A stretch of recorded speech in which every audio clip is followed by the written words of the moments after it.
keçməmişdən qabaq Mansur bəy, biz Bəli. proqramlaşdırmanı sual verdim sizə ki, Bəli, bəli. turbonu proqramlaşdırma olurmu? Mən də onu demək istəyirəm ki, Əli bəy, ən çox elə turbo mühərriklərə ehtiyacı olur o proqramlaşdırma. Yəni müştərinin ən çox istədiyi bir şeylər, yəni at gücünün atılması elə turbo mühərriklərdən gəlir. Nəyə görə? Elə olur ki, aşağı dövrlərdə məsəl üçün turbo lag deyilən bir şey var. Onu aradan qaldırmaq üçün, gecikmələri aradan qaldırmaq üçün və təbii ki, avtomobilin daha çox sürətlənməsi üçün. Atmosferik mühərriklərə nisbətən turbo mühərriklər daha effektiv bir proqramlaşma istəyir. Yəni daha gözəl nəticələr göstərə bilir. Onda bir söz soruşum. Onlar proqram təminatı ilə mi? Yəni beyin də vardı orada, mən belə başa düşdüm. Bəli, bəli, avtomobilin öz ekosu var. Yəni motor beyninə daxil oluruq, o proqramı oradan oxuyuruq, onun üzərinə dəyişikliklər aparıb yenidən yazırıq. Təbii ki, öz proqram üzərində. Öz proqramı üzərində. Bəli. Nə kimi dəyişikliklər, nədən irəli gəlir? Niyə biz proqram yazmalıyıq? Yəni hansı problemlərdən doğur ki, ehtiyac duyulur ki, ora proqram yazılsın?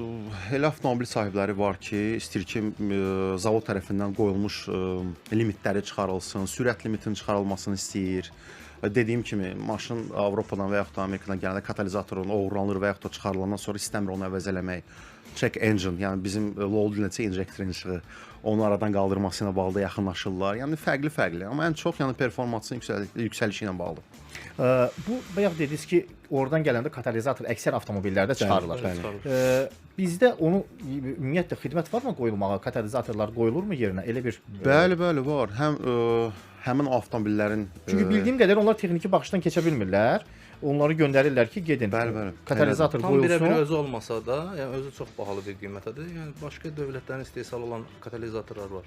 onları əvəz eləyirlər. Əvəz etmək olur. Əvəz etmək. Sadəcə əvəz etmək olar, başqa dövlətlər.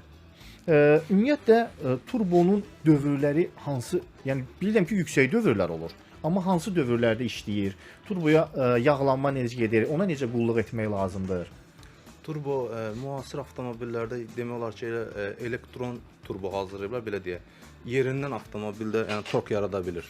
Həm elektron turbo, həm belə normal turbo da bildiyimiz turbo elektron köməkliyi vasitəsilə devirlər sayını qaldırıb turbonu aşağı sürətdən 1100, 1300 sürətlərdən belə deyək ki, torka mindirə bilir avtomobili, yüksək sürətlərə qaldıra bilir.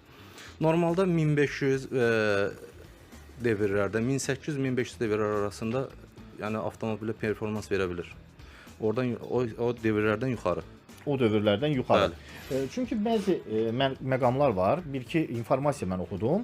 Orada hətta turbodakı dövrlərin sayının 200 minə belə çıxacağı.